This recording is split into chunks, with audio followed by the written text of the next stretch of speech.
ত্রয়োদশ জাতীয় সংসদ নির্বাচনে 2/3 সংখ্যাগরিষ্ঠতা নিয়ে 2 দশক পর সরকার গঠন করতে যাচ্ছে বিএনপি।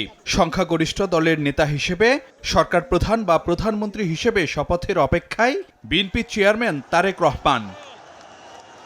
ভাবি প্রধানমন্ত্রীর সম্ভাব্য মন্ত্রিসভায় কারা থাকছেন তা নিয়ে জল্পনা সব মহলে। দলীয় সূত্র জানাচ্ছে, এবারের মন্ত্রিসভা হবে অভিজ্ঞতা সম্পন্ন প্রবীণ আর দক্ষ তরুণদের মিশেলে। একক কোনো এলাকা নয়, মন্ত্রিসভায় আঞ্চলিক ভারসাম্য রাখতে চায় BNP. Mirza Fakhrul Islam Alamgir, doctor Khandakar Mosharraf Hossain, doctor Moin খানদের মতন প্রবীণ নেতারা মন্ত্রিসভায় থাকবেন নাকি তাদের কেউ বঙ্গভবনের পরবর্তী বাসিন্দা হবেন তা নিয়ে আছে জল্পনা।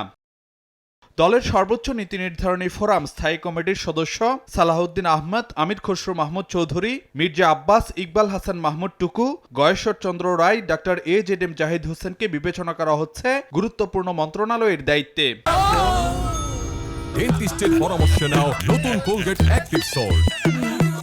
2001 থেকে 6 সরকারে থাকা অবসরপ্রাপ্ত air vice marshal Altaf Hossain Chowdhury, Barkatullah Bulu, ANM Ehsanul Haque Milon থাকতে পারেন এবারের মন্ত্রিসভায়ও।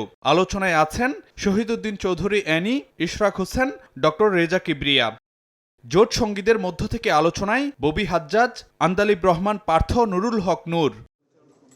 নতুন সরকারের সঙ্গে কোনো না কোনোভাবে থাকতে পারেন বিএনপির এবারের নির্বাচন পরিচালনা কমিটির চেয়ারম্যান ও সদস্য সচিব হিসেবে দায়িত্ব পালন করা নজরুল ইসলাম খান, রুহুল কবির রিজভী।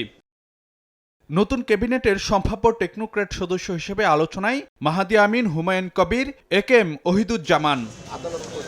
পরবর্তী সংসদের স্পিকার হিসেবে শোনা যাচ্ছে সিনিয়র আইনজীবী অ্যাডভোকেট জয়নুল আবেদিনের নাম। ফারুক ভিয়া, রবিন, সময় সংবাদ, ঢাকা।